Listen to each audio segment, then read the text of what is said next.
Ladies and gentlemen, I would like to welcome you to episode 1 of More Talks. Our first guest is the stunningly beautiful horsewoman who won the 2016 Fort Worth Extreme Mustang Makeover. She was a top 5 finalist in the 2020 Mustang Magic Celebrity Freestyle. She was the champion in the 2021 Kentucky Virtual Extreme Mustang Makeover. She is a lover of animals, a world-class discount shopper, the future mother of my children, and the most amazing woman on the planet. I would like to introduce you to Miss Katie Moore. Hi. How are you? That was a lot. Yeah. How was your day? It was good. You had a good day? Yeah? Yeah. Did some discount shopping. Yes, you did. Oh, you did go shopping today. Yeah. So, first question, how is married life? It's good. There's rumors that you just did it for the last name. Is that true? Yeah, I was looking for something a little shorter. Yeah. Easier to pronounce. Yeah. Okay, well, good.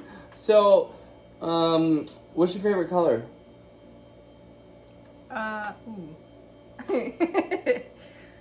Like, I have several. We got right into the hard questions. Yeah, what? What's your favorite color horse pad? Oh. I was thinking of show Okay. pad, but horse color, blue round, that's good. Well, yeah, the show pad depends on what color the horse is, so. Oh, okay, we'll move on from that. What is your favorite animal? Probably a horse. Ooh. I really like dogs, though. Dang. Well, I had all these now useless turtle facts because I thought she was going to say turtle, but... Well, you should have asked what my favorite sea creature is. Okay, what's your favorite drink? Like beverage, like alcoholic beverage? Or No, just like for lunch. something to drink. For lunch, what would you drink? Sweet tea. I like it. Yeah. I like it. What is your favorite song? What? What? I want people to be able to get to know you a little bit here. This is an interview. I don't even know me, okay? I don't know.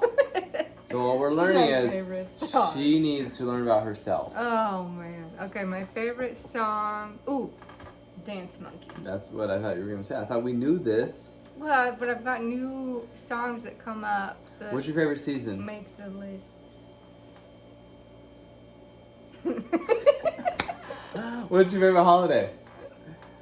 Christmas. Oh, good. But winter is not my favorite season, so. Okay. Like early summer, late spring. How often are you cold? Often. Yeah. So what temperature is this house right now? It's a little hot. She's not hot right now because it's 79 degrees in Listen, this house right now. That's because we turned the AC off because it's December. So we've had the heat. Yeah. You know, it could be on AC or heat, so we switched it to heat. Well, it was 84 degrees today, so we switched it back to AC. We should so probably here we open a are. window. 'Cause Actually, I think it's thought cooled about off that. outside and we should probably open a window. We should. Okay, let's get down to why we're really here. Okay, this is a little bit of a, maybe a passion project for me. Something I've wanted to do is talk to people about kind of how they started. So it is actually I had notes and I just closed this phone, hold on. This is her phone because my phone films better. So, it is, where you been, where are you now, and what do you wish you would have done differently, and then where are you going? So, the where have you been part of this is, tell us about how you got started with horses, and you can be brief about it, but how you got started with horses, and then maybe some trainers you got to learn under, work for, the people that kind of helped you. Let everybody know how that went in the beginning for you. Yeah, I'll try to keep it brief. Could be long, but I'll make it short. I got started when I was, I think I was 7, and I've been begging my mom for horseback riding lessons, so she signed me up. started riding lessons, and then she bought me a horse when I was 9, and then she taught me from there on out. And I showed Arabians in 4-H and Class A shows and open shows, mostly hunt seat riding, a little bit of Western, and then a little bit of everything else like dressage and trail and jumping and just little bits of everything. Trainers I've worked for, I actually started out, I went to the University of Findlay in Ohio and learned a lot there and got to meet a lot of pretty good trainers there. And then my summers I went to Virginia and worked for Tommy Garland a little bit. He was big in the Arabian world, and that's kind of where I was headed back then, was showing Arabians. And then in 2012 I did my first Mustang makeover, and that kind of made a shift in my direction of horse training. Shift. Thank goodness. I still have a soft spot in my heart for Arabians. Someday I might own one again. We'll see. I'm gonna buy one. Yeah. But yeah, for now it's pretty much all Mustangs, and we have a couple quarter horses. And then you spent a little And a time mini. with Dan James, didn't you? Yeah, so then in 2013 I met Dan James, and then I worked for him in 2014, and then again in 2017, and then little bits here and there I'd go and help him at expos or clinics in between. And here I am. So how instrumental has your mom been in your horse journey? Pretty big, I would say. So how many, and you have 2 siblings. Yes. So how does it feel knowing you're the favorite? It's a pretty good feeling. I'm to be just honest. kidding. So Well, for I those wasn't. that don't know, well, I was kidding in case your sister watched this, but for She those knows. Yeah. For those that don't know, Katie's mom's name is Claudia. She lives here on the ranch, and she is a massive supporter of ours, and we don't appreciate her enough, but just so you guys know, we are grateful for everything she's done for us and continues to do for us, and she loves it. So we're happy to have her with us all the time. She's probably our biggest fan. Yeah, she's when they let us know what makeovers they're gonna do, she's like, so we're doing all of them? We're like, no. And she's like, why not? Well, we need to do all of them. It's like, well. So they kicked out Florida the other day, and she's like, we're doing Florida? No, we're not going to Florida. No. So not this year. So then the next question is, where are you now in, let's say, your training, maybe some strengths and weaknesses, what's the day-to-day look like for you? Like my schedule? No, more like your skill level. Mm. Where do you feel like you're at as a trainer? That's a tough question. On a scale of 1 to 10, what level trainer do you think you are? Ooh. A solid 7. Ooh, nice. Yep. Yeah. What about you? I was thinking somewhere around there, 6.5, 7 for me. Yeah. The more you learn, the more you feel like you don't know. So it's like, people are like, oh my God, you're amazing. And you're like, I struggle. It's not as easy as it looks. Life's hard. So, what would you say your favorite thing to teach is? My favorite thing to teach? Honestly, probably just the basic manners in the horse. Just teaching them to stand still when you groom them and saddle them, and to be haltered and to be polite. And I also really like to teach them how to be cuddled. Yeah. I want to be able to hug their face and give them kisses, No. and they can't get upset about it. True story. Yeah. Yeah. We have one that gets upset about it. Who?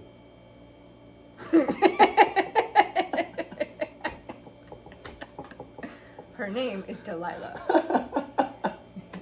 And she hates affection. Yeah. Yeah. Yeah, she does. We don't get along. That's so she doesn't love my horse as much as I do, which is kind of normal. Like, the things she likes to work on, like the ground stuff, I don't like to work on as much. But I would say, so where you're at now, you have a place. You're not renting. You own a place.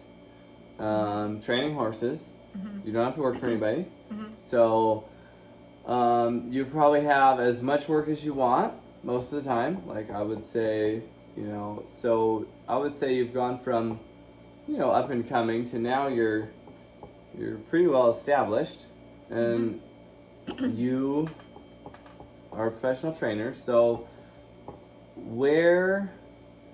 if you could go back, like let's say, you're pretty competent in all the things you do and you call yourself a 7. For those of you who don't know, we're pretty happy with certain things like obstacles and trailer loading and certain things we do. That's the thing I was going to say I like teaching is the trailer loading. Yep. And obstacles and the lay down. Yep. Some tricks like that. Especially if someone gives you enough time, or if we're just teaching our own horse to lay down, it's a lot of fun.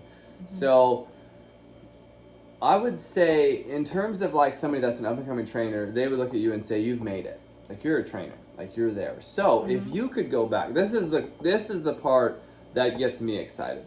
I want to know what most trainers or people that other people would consider have made it, what would they go back and do differently?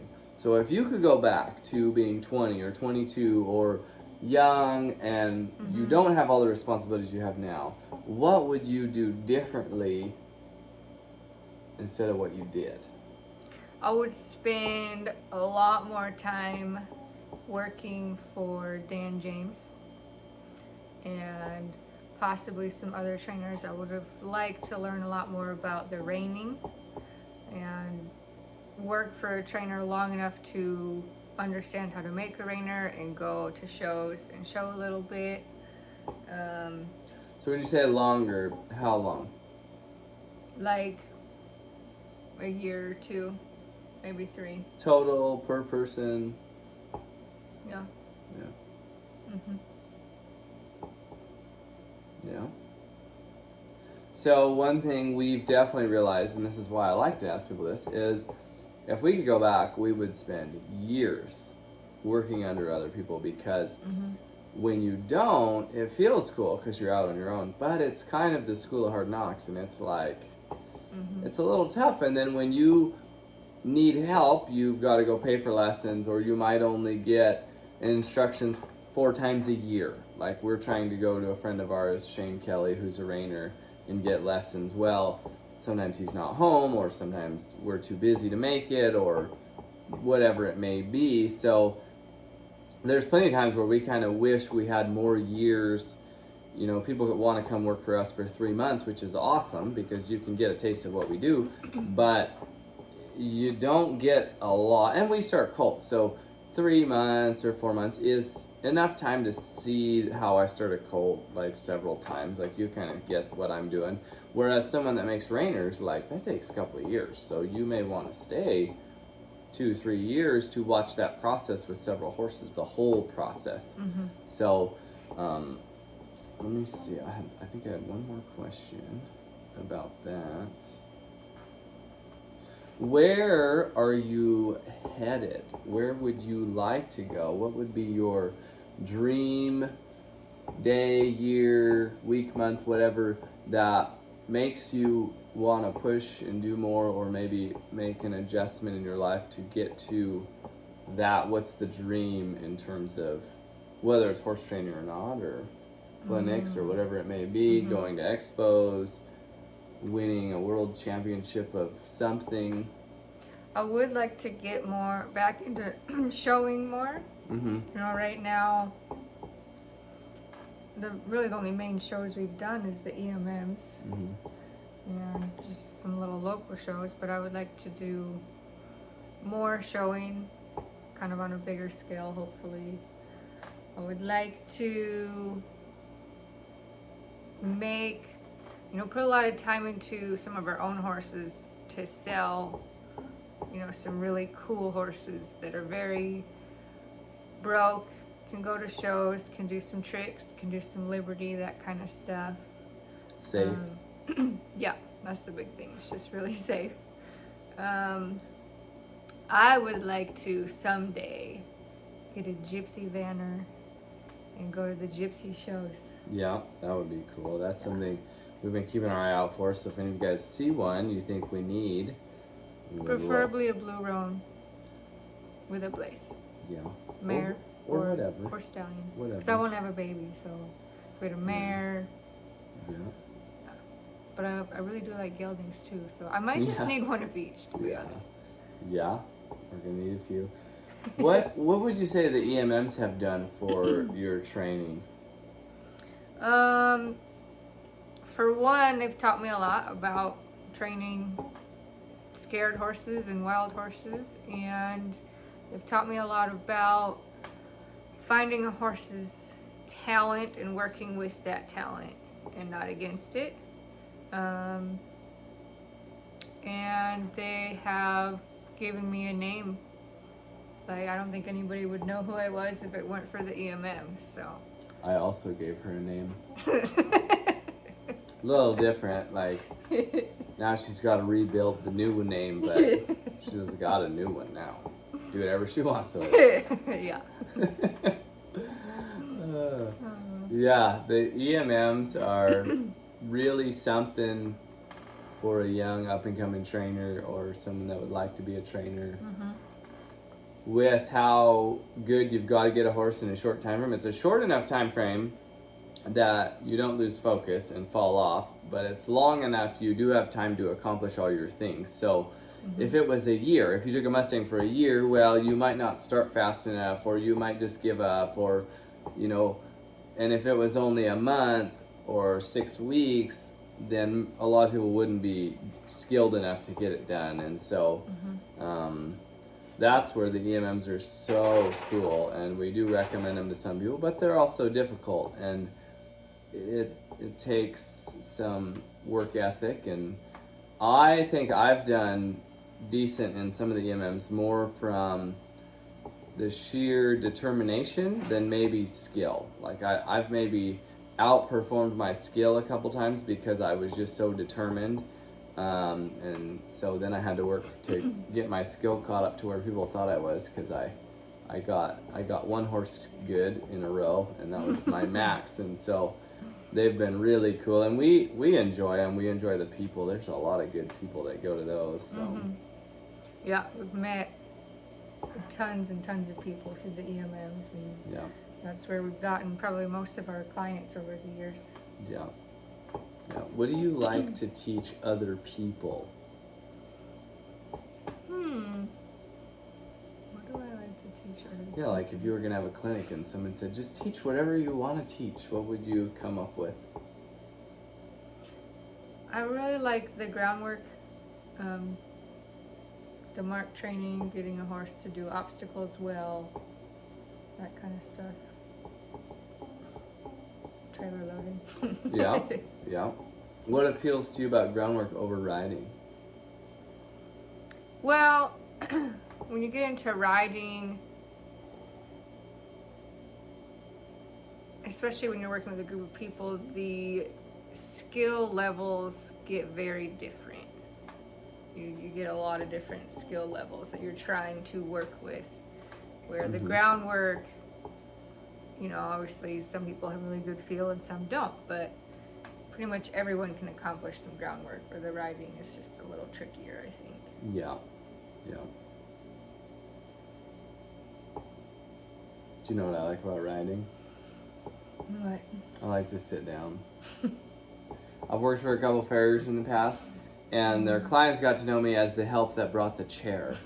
I had this blue chair, and when I wore that one out, I went and bought another one. And so, if there's any aspiring farrier helpers, bring a chair. I mean, I was the kind of guy, I didn't mind quitting, so if they were like, hey, we can't do the chair, I'd say, well, I go with the chair, so I can't. Like, if the chair, I can't go without the chair, so I would just not work for them. So, this is not for me. This is one of the fans sent this in. I don't know why they wanted to know this. What do you want for Christmas? What? Yeah, somebody, I don't know, weird, I know. What do I want? Yeah, what do you want? What kind of price range are we talking? However much you want me to spend. Okay. Well, for one, I want a new saddle for everyday riding, or like a reining saddle. I also really want a dog wash bathtub station. That's right. Yeah. Yeah. Yeah. That would be really It's cool. a good reminder. Yeah. Yeah. And I want new shelves in the pantry. Oh, yeah. That's been ongoing for a year. And my window shutters. Wow. That's your deal. Yeah. Yeah. But if they just magically appeared on the house one day, Yeah? I'm okay with that. Yeah. Good luck. Oh, well, I want to thank our lovely and beautiful guests of our first episode of More Talks. And please let us know how you guys felt about this, and maybe we'll do it again. I don't know, maybe we'll talk. Are you going to have other, like, different guests? Yeah, different guests. Okay. Yep, absolutely. I don't So want to do this all the time. maybe you guys have ideas for other guests, but Or ideas about questions to ask, too. questions are good. So Like, what do you want to know? What do you want to know about people? Like, do you wonder, like, what time do they wake up every day? What does their day look like? I want to know what time they wake up because... What time do you wake up every day? Wake up or get up? Like, Yeah. my alarm goes off at 5 every day, and I shut that thing off until about At 6 least o'clock. 7 times. Yeah. So sometimes I get out of bed. I would say my average is between 5:45 and 6:15, maybe around 6. She's normally up by 5:30. It's nice to get up early when it's dark out because you can just drink your coffee, take it easy.